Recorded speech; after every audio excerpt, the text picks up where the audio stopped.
This is the 2022 Ford Expedition Timberline. I don't review vehicles. I don't really review anything, but I thought I should make a review on this because there's not really any reviews. There's a bunch of people at a dealership with a lot model and they don't own it and they don't really know anything about it. They talk about how cool it is, but they don't really know what they're talking about. So we just traded in my wife's Jeep. We needed something bigger, and I was almost ready to settle on a minivan, but you cannot even get minivans. If you're watching this and you see this at a dealership and you can afford it, it's worth the money for you, get it because it's going to be gone. There was 2 of these at the dealership. We called and we put a $500 deposit, and the other one was gone the next day. So these are hard to get. This was $81,000, and you have like a 9% tax, sales tax in New York. So we're talking like $87,000 for this thing. Her Jeep was almost paid off, so we got a big chunk off because trading prices are excellent right now.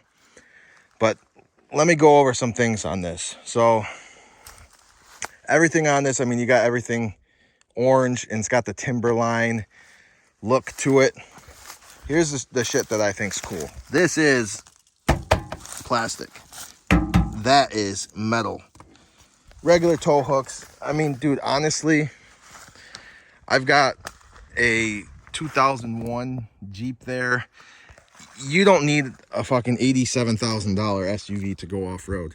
You could take a Dodge Neon, a 2002 Dodge Neon, and go off-road in it. Like, unless you're climbing rocks and mudding, you can do it in pretty much anything. But this is fucking cool. Anybody that's really going off-roading doesn't really care about the tires because you're just going to put your own on there anyways. But these ones are good. These are Goodyear Wranglers. They're the same ones that are on that Jeep over there. 18-inch wheels, because too much rim makes the ride too hard. So this does have cameras. It's got 360 cameras all around it. Pretty much useless because it's all like on your phone when you're trying to take a panoramic photo. It kind of stitches things together. Don't even rely on it. I tried relying on it today, and there's a blind spot in this corner, and I ran into a couple branches. I didn't scratch anything, but you got your hitch receiver under there. You can tow with this, but I didn't buy this to tow. I bought that to tow. All right, so we'll check out the inside. I wanted the green version, but they didn't have the green one. They only had the black one. So mine came with cloth. I think they all do. I talked the dealer into giving me WeatherTech floor liners. They gave me the wrong ones for the back, so I had to cut them. Because there's some of these, this is open. There's no seat here. Push to start. When I start it, it moves my steering wheel and shit. I think that's common. I don't like it.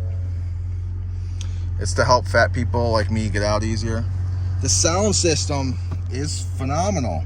I used to be one of those weird kids that put 12-inch subwoofers and they rattled their car apart and thought they were cool. And this is actually really good.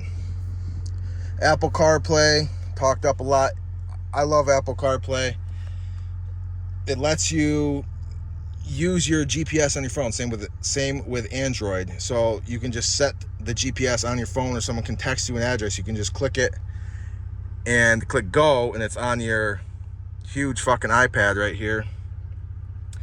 And there is GPS built into this. The seats have heat and ventilated air. I don't care about any of that stuff. I like the basic stuff. I bought this thing because it's pretty much the Ford Raptor in an SUV. So I've had my dogs in here for one day, and there's dog hair everywhere already. But it's easy to wipe down. A couple things I like that I didn't really see in any of the overview videos. Like, I like to throw my shit up here. I like that lip there because shit's always launching at me. This is for my ketchup. I squirt ketchup in there, and then like I'll just eat my french fries. And so up here, you can actually set shit up here because this leather has a lip to it. So this can come down and it'll catch on there, and it's not gonna slide at you. The storage is lockable, which is great. So you can hide your french fries from people. It's got a key on it. The key is in your fob. This one is lockable as well. It's got some other cool shit too. It's got a twin turbo. This thing is fucking fast. It's ridiculous. There's no reason for this to be this fast. I got it up to 117, I think, today, and that was in about 1 second. No, it was quick, and I did get it up that fast. But anyways, power fold mirrors. There's a whole bunch of settings on there. It's got adaptive cruise control, which is great. Like, we do big trips, like if we're going down to Florida or something, and we like to be in the left lane most of the time.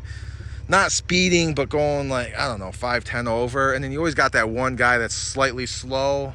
And after you've been driving for 10 hours, you got to tap the brake and wait for him to get over. Adaptive cruise control gets rid of that. It'll auto slow down. So you can just zone out and go to sleep. I don't like this chrome strip. I don't like any fake chrome. Because, I don't know, it just looks weird and cheap. I don't think there should be any fake chrome on this thing. But it looks great. It's got a ton of power. If you like the SVT Raptor or any of the Ford Raptor models, but you need a family vehicle, then this is it. This is not the regular Expedition. It's not a regular SUV. It's phenomenal. I think it's only rated for like 19 per highway or on the highway. But I was getting 24 yesterday on my way home, going 55. So if you baby it and put it in eco mode, I bet you could get it up to 26 without a problem. Yeah, this is cool. Oh, some things that, yeah, I have dogs, and I don't like my dogs to get boiled inside of my truck. So we have to leave the AC on, or in the winter we'll leave the heat on. But the problem with that is the dogs love coming over to the window, and they put their little fat paws right here, and they roll the windows down, and they take off. That sucks. Nothing we can do about that. So in the back here,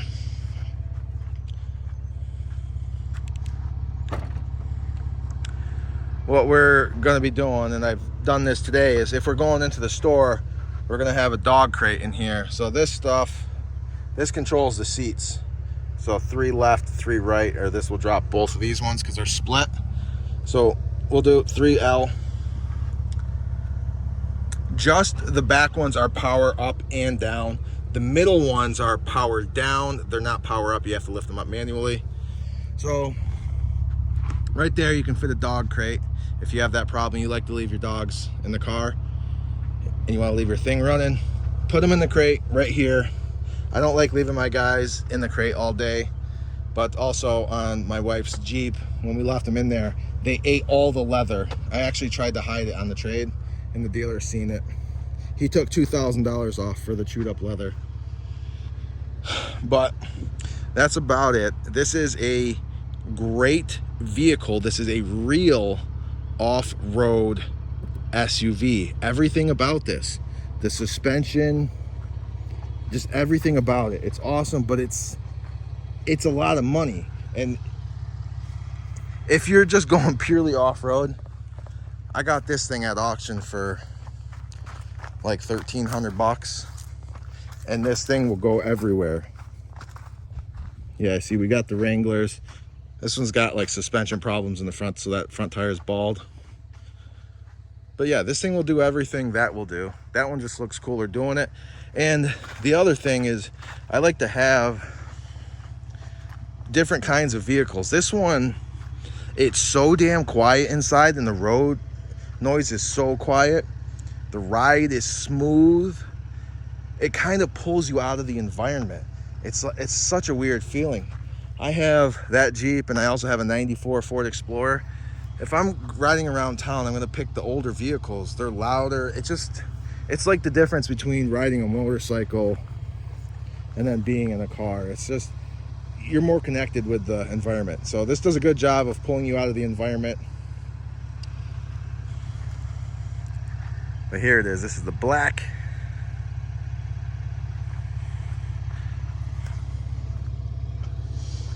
Yeah, and then I seen in the videos people revving these engines. Like, dude, if you're getting this, you don't want a loud ass vehicle. Like, there's people that will buy old trucks and they'll put like these crazy exhausts on them, and they'll do like EGR deletes and all that stuff. Dude, those people are not using their trucks. I put 50,000 miles plus every year on my truck. I do not want a loud truck. I do not want to be smelling the diesel. When you're driving it a lot, you want it quiet. You don't want to smell the exhaust. This is relatively quiet. You can hear the power, but you're not hearing the turbo. If you did want to hear the turbo, maybe throw on a high quality cold air intake. That'll just make it a little bit louder. But this isn't a V8. Oh, the other thing, this has 440 horsepower. The Ford F-250, I think, goes up to 475 horsepower. This is a very powerful SUV. You're not getting the same F-250 other upgrades. Like, your brakes are big, but I don't think they're the same. And then your whole drivetrain isn't going to be as beefy. It's not necessarily meant for constant towing and plowing and all that shit. This is just a cool ass SUV that can go off-road. It's gonna last you a long time, and you're gonna be happy with it, I think. That's just my opinion.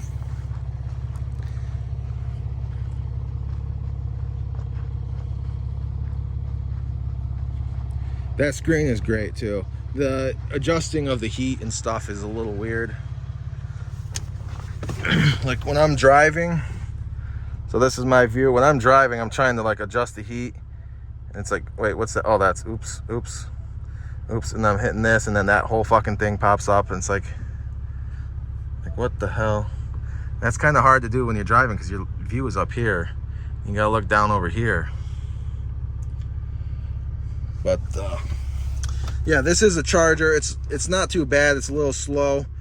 But if you don't have a charger with you, you can slap your phone right there and it'll wirelessly charge it. We did that today. I never trust any 12 volts. They always blow. They never work reliably. So if I would say the same thing with this. They have, like, if you imagine a breaker or a fuse, it's got a really small fuse or breaker on it, so you don't destroy your own shit. But if you need power, bring a generator or like a little Honda inverter. There it is.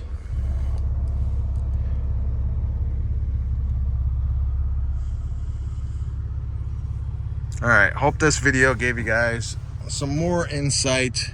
Like I said, I could not find anything from someone that actually owned these. It was all from people that just went to the dealership and they were looking at it. So here's 15 minutes walking around this thing.